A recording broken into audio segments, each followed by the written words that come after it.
So today I want to talk about GameStop and its stock. And I want to talk about this from the perspective of how the left and the right are viewing this very differently. Admittedly, it is hilarious that everyone on the political spectrum seems to have come out against this hedge fund. And I just want to take a moment and just recognize how hilarious that is. But I also think that it's important to analyze this from a leftist perspective on how we see this quite different from how some people on the right are analyzing it. I've noticed a number of people on the right claiming that this is some sort of anomaly or, it's a singular hedge fund who just put themselves too far into this, situation. Or maybe it's an issue with short selling in general. And that people who do this should be subject to the full threat of the free market without any sort of government protections. I've also seen people downplay this as a single issue around Robinhood preventing the buying of stocks, and thus making it more of an issue around the fact that the free market is, again, being inhibited. And I've also seen people make the claim that this is talking to a rigged system that prevents everyone from having access to capitalism. So I want to talk about these perspectives by analyzing, again, from the left, how all of them kind of miss the mark and are missing the fact that the real issue is capitalism and its surrounding hierarchies, and how that carries a much deeper systemic problem that needs to be addressed. And I want to do this by taking a look at Ben Shapiro's tweets on the topic, and to go over how this particular issue and his tweets highlight how a lot of this is a fundamental issue within capitalism and its hierarchies, and how we need to be talking about this GameStop situation on the left to highlight the systemic problems as not just an anomaly, and how it's a real problem while we still have everyone's ears and people have this belief of some sort of unity around hedge funds. So first, let's take a look at Ben Shapiro's tweet. So first, he comes off and says, much of the enthusiasm for the GameStop prank is rooted in a fundamental misconception that the stock market is merely a casino. This is untrue. So I want to address this first and foremost, that the stock market is 100% a system of gambling. If you don't want to call it a casino, then I'd liken it to some form of maybe sports betting where you can pick your favorite team and you're trying to back them to win. And if you do so, you get a lot of money. And if you lose and you're wrong, you end up losing some money. So no matter what the case is, though, and how you want to take a look at it, it really is a form of gambling. And I think that Ben Shapiro coming out and saying that this is some sort of prank is, in fact, an implicit call to the idea that the Redditors involved with this whole purchasing of stock are somehow gaming and messing with a system that is already fundamentally perfect or, good enough. And the fact is that this system has always been gamed, and it has always been run by the people in charge. The issue goes a lot deeper, honestly, than just, poor people not being allowed to play the game. It's actually a major issue that we are playing a game with people's material realities that often end up harming the poor at the end of it. That, to me, makes it a gamble, even if the wealthiest people involved don't end up feeling the back end of that gamble. So, with that said, let's look at Shapiro's next tweet. So the stock market provides three goods: liquidity options for companies, investment opportunities for stockholders, and the proper pricing of assets through aggregation of information conveyed through transactions. Now, in terms of theoretical capitalism, what, economics is supposed to look like according to a capitalist theory in which capitalism is fair and good across the board, those are true. What it does is it provides extra money to the company through liquidating its assets. People, then that company then can take that money and invest it in some of the things they want to get done. And when people see that, they feel inclined to invest in the company, knowing that the company is going to increase in value and produce more things. And so they feel safe and secure in that, and that other people will see that and will buy into it. And so that is generally speaking how the market is supposed to work. And people who don't have faith in the company will start to sell. And this is done, as he correctly points out, again in theory, by collecting information and by having an equal exchange through transactions. Enough people have faith in the company that they buy in, enough people lose faith that they sell, and you end up coming to a fair market value of supply and demand. However, as we all know, this doesn't always come out to be the case. What ends up happening in capitalism is much more of an elite group of people with wealth and status being able to play this market for a number of reasons. So first and foremost, we need to ask who has access to playing the capitalist game in the stock market. You know, capitalism will always require an underclass. You cannot imagine capitalism with just a class of owners. If you had all owners, who would be the people doing the work? If you were extracting enough wealth as an owner class, why would people go to their daily jobs? Well, the only way that I can theoretically imagine that is if the workers and the owners were one and the same. And that would be a system we call socialism, where the workers would own the means of production in their own companies and organizations. And however you decide to stretch that across the board, capitalism, by definition, requires certain groups to have private property and other people to work under them while they do not own that private property. The second you leave that system, you've entered into something else. So, within the United States, the underclass has always been its outgroups. It's always been people of color, LGBT people, women, disabled people, anyone who is not considered to be a productive member of society for any number of reasons. And I really want to call people of color as a huge, highlight in all of that, because people of color have systemically been oppressed through systemic racism and white supremacy from ever being able to access any of the tools required in order for them to get into a place where they are actually able to participate in any of the economy of the United States. And the reason for that is manifold, including redlining and gentrification and, the inability for certain communities to be able to get access to resources through voting because of gerrymandering and just systemic problem after systemic problem. And to sit here and address all of those would be, a video in its own right. But I need to highlight that because people of color especially have been at a disadvantaged place to never actually get a chance to truly enter into this economic system. So further, and addressing that more, the underclass cannot participate in the market for a number of different reasons. But the primary reason is that if you were to be in a place to invest in the stock market financially as an individual, you probably already have your needs met. And most people in the underclass don't have their needs met for a lot of the same issues and reasons.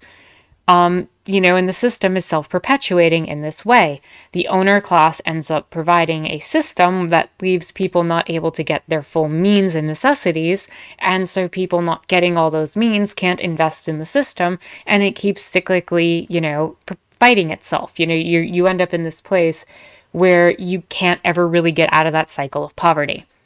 So when you are in a place of poverty, you probably don't have access to easily and readily available food. You are struggling to pay your rent.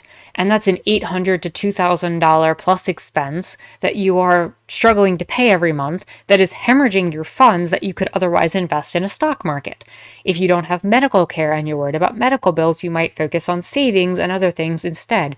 If you don't have access to education and resources, and there's no opportunity to get a loan for that or to have the government subsidize that, you're going to have to save money for that. And so in order to secure a better livelihood for yourself, you have to constantly deny yourself access to these institutions, which means these institutions are not for people in the underclass. Even if you manage to get near the threshold of entering into it.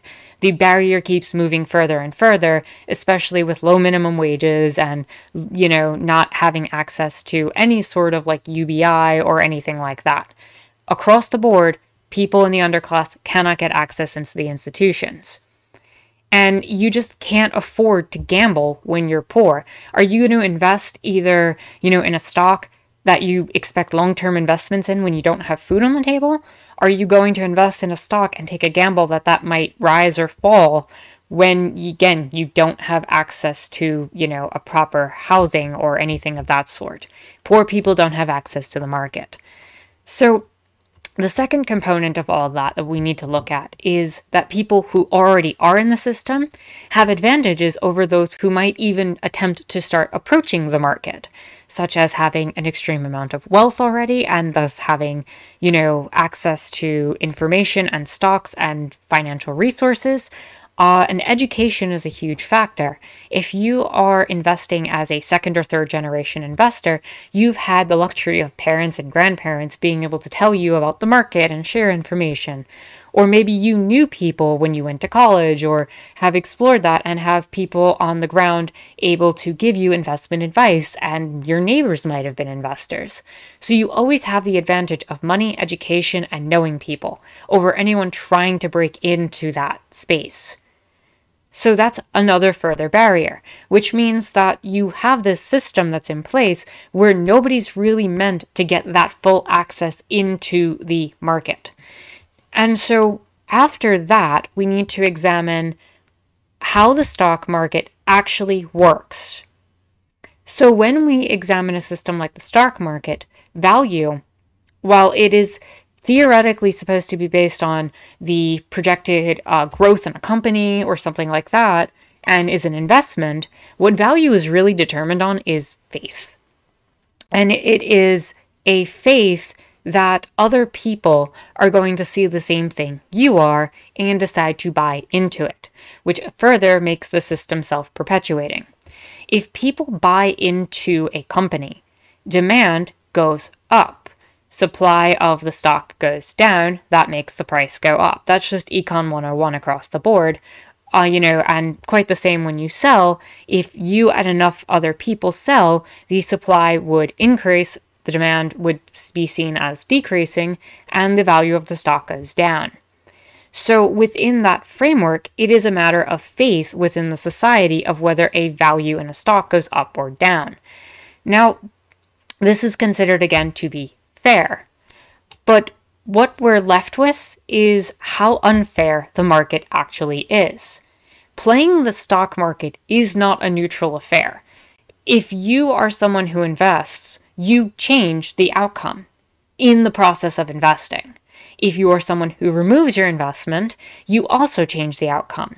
This means that if you're someone who is in the place to make a large investment, or withdraw a large investment from a company, you can make a huge difference in the value of the stock going up or down. So people with wealth and status have an advantage over regular people making their first investments or diversifying a portfolio. There is a way that some people, if you owned a huge share of a company, say you own 40% of a company, and you decided to mass sell your shares, that company would tank. It wouldn't be advantageous to you necessarily either to do that, but the company would tank. You control the value of the company by your own faith in that investment. And when one person can hold that much power, that is something significant to talk about. So, the game is always going to be rigged in the favor of those who have more, because they can always influence the board far more than anyone else. And so when we look at this GameStop situation, the bizarre collective action that we're seeing has highlighted this, even further. Because on the left, we know that collective actions, that collectivism in general, whether it be unions or protests or anything of that sort, have always been the sort of thing that can change that systemic value of one person having a hierarchical or hegemonic power and shifting that dynamic so that by having a block or a wall of people addressing that same or similar goals, that they can rise up and make a difference. And so that's essentially what's happening in this particular case with this short sell situation. A bunch of people have collectively acted and bought in, and these small amounts have added up to make a huge difference in the value of the stock. So that is an important analysis, I think, of what Ben Shapiro is missing in all of this. So Ben Shapiro goes on to say that those who trade in stocks each day are in it to make money, just as you do your job to make money. As a benefit of the free market, their trading, which is institutionally rooted in assessment of stock value, provides. Now, here he's doing something really sneaky, and I need to point that out. Those who are in the owner class, who are trading stocks, are not the same as you buying into, working in a job. It's not the same at all. And he's making a very false equivalency here on purpose to equate workers with owners. That is not the case. There is no class solidarity here. The fact of the matter is that if you are an owner and you own stock, you are in a place, generally speaking, to control your own situation. When they make profit, they're not addressing a boss. They don't have their whole livelihood hinged on that. And again, from what I showed and talked about before, generally speaking, they're going to have most of their basic necessities met. The worst thing that's going to happen to the owner class, if they completely tank out of the whole situation, is they're going to end up becoming a worker. If a worker gets fired from their job or disobeys a boss who could tell them any number of things, and it could be for any number of reasons in the economy, that worker is going to suffer straight under and is going to potentially lose every security they have. So no, it is not an equivalency. And Ben Shapiro knows this, and he is addressing it anyway as if people are the same and trying to create some sort of class solidarity between the rich and the poor, and there is none here. It's a huge difference in the way that the market functions. So he then goes on to say, GameStop guys believe that the market is a casino, that stock traders are speculators who do not provide, and that purely gaming the system is how they make their money. If we all believe that, nobody should invest in the stock market, period. That is the most base thing he has ever said. Nobody should invest in the stock market, period. But I don't think he realizes exactly why he's wrong. So within that framework, this is exactly how bubbles work, or how any sort of failure in capitalism tends to manifest. People invest in something that they constantly see rising in value. Look at the financial crisis in 2008. Look at when a country has maybe one or two valuable resources, and because they're generally speaking a poor country in the world economy, and if another thing comes in and makes that value go down by either creating a much larger supply of the product, or maybe, just something causes a panic, these bubbles burst. And when they burst, it is mostly poor people who suffer. Look at the way the housing crisis manifested. Across the board, what you end up having is that the institutions keep funneling money into things, and then they never feel the full effect when it bursts. And, it's again based on value. It is a game.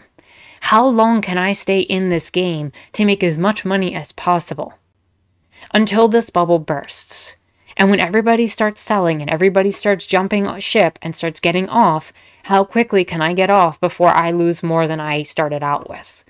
That's a game that's being played with, and it plays with people's lives across the board. And in this particular case of the short sell such as GameStop, you literally have people saying this stock will fail.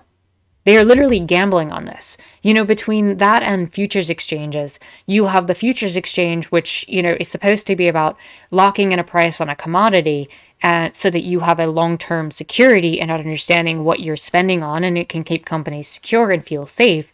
But people use futures exchanges in quite the same way to predict that a value of a commodity or stock will go up. Just the same, a short sell will do the exact same thing by predicting the company will fail. And in doing that in large enough quantities like GameStop did, and literally overselling the amount of stock the company has, they predicted that GameStop was going to doom itself. And so these Redditors saw a loophole in all of that and realized that if we keep buying in, the stock price has to go up and somebody has to pay that back. They'll have to pay out. And so they played the system, just like everybody else has been playing the system all along, except now it's a collective action of poor people and relatively poorer off people doing this. And so the value that they found in this stock was not necessarily that GameStop was going to succeed because of the CEO, but they found that investing in this and canceling this hedge fund who really messed up created a situation where there was market incentive for them. You know, if you want to talk about how the free market tends to function, that's how it works. They created an incentive and people capitalized on it. And so within that framework, yeah, some of the right-wingers have that particular part of it right. But they're missing the larger scope and picture of a lot of that situation. And, you know, it's not really in bad faith for people to be holding on to this stock and seeing the fact that if you just keep holding on to it and you keep holding on to the supply, the demand can keep going up. And that eventually that stock value is going to keep rising. And this is being done not for the lols, not for the meme, but it's actually addressing a huge capitalist systemic problem. And when we put all of this together, when we combine all of this information, in general, the stock market is a lot of a small group of extremely wealthy people coming together and controlling what's perceived as valuable. It's not like the society gets to determine what's valuable in general. Poor people don't get a say in what's valuable in capitalism. It is enormously wealthy people who get to make that say. And it's not a position where we're saying, oh, well, what does the society value? Because societies tend to value people having food and healthcare and, you know, shelters and maybe not having their rivers polluted. But companies value profit and making sure more money goes in their pocket so they can have more luxury goods. And that is why capitalism will continue to support the wealthy and support certain in-groups rather than actually dealing with poverty or any other issue. Across the board, this is the failure of capitalism. And it will protect industries that already make people money rather than investing in future industries, because there's no incentive to go there. The more something like oil or gas decreases in supply, the more it increases in demand, the less, you know, they have to deal with this supply and demand market and can charge more and more exorbitant rates for things. And when governments subsidize companies, they have further incentives to do this. This doesn't work for people. This hasn't worked for people and will never work for people.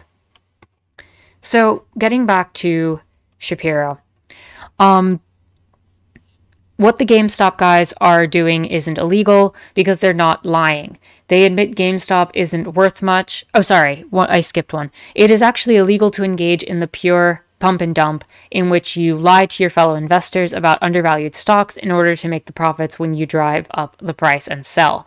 What the GameStop guys are doing isn't illegal because it's not lying.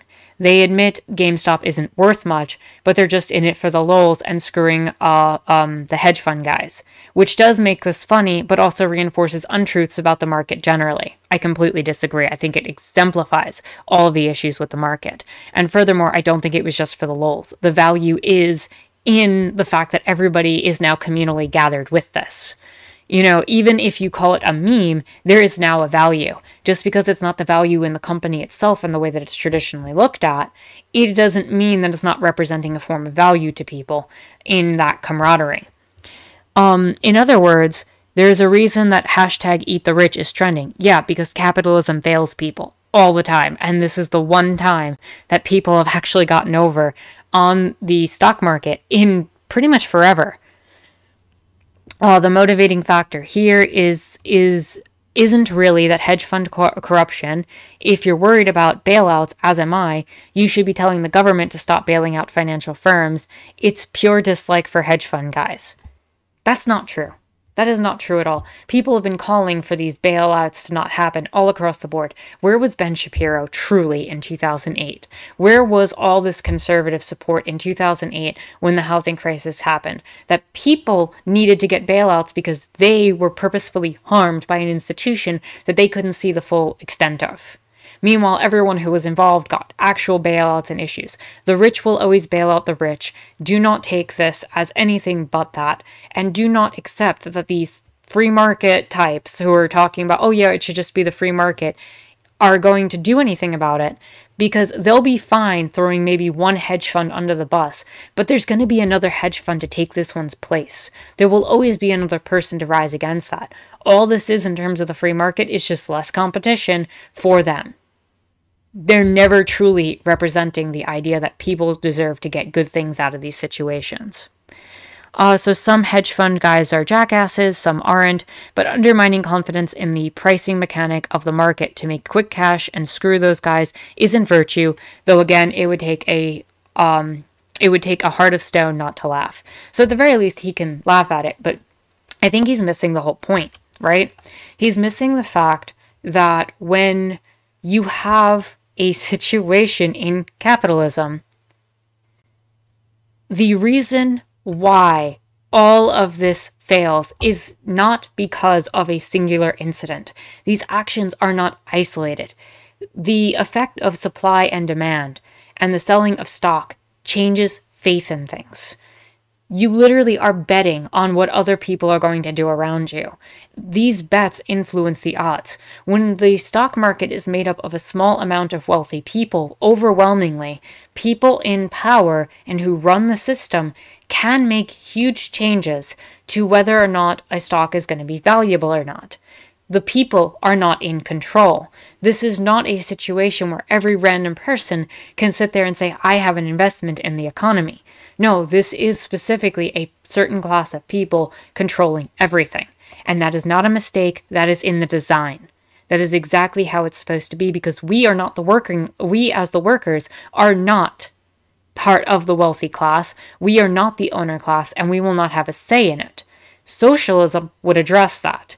But this is not where we're going, and this is not where Ben Shapiro wants us to be. And again, this sort of thing just happens in general in the way capitalism functions.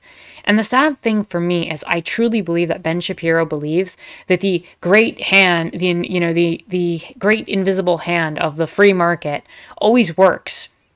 And that this theory that he has and that he has fanaticism for and his love of capitalism is being challenged, and he's just in a state of denial about it all. The way that capitalism functions is it leads to a rigged system that always favors those who already have wealth, that have privilege, that have status, and run the game. And we need to address this as leftists. And we need to talk about the fact that any call for unity right now needs to address that capitalism and all of its flaws and all of its hierarchies, including racism and sexism and homophobia and ableism, needs to be addressed if we are truly to form any form of unity, and needs to be spoken about if we are to address the larger movement. We cannot leave people behind on this. We cannot just say, okay, well, we all agree on the class issue and that ends there. That's an important first step, but do not forget the rest of the people in the struggle and how this system continues to harm people. Don't sell out and just become a capitalist at the end of the day. We are better than that on the left. We need to be better than that on the left. And we need a system that works for everyone. With that said, if you like this video, give it a thumbs up, hit the subscribe button and bell for notifications. You can follow me on Twitter and check out my Discord in the description down below. My name is Anarchist Tara, and I hope you enjoyed watching.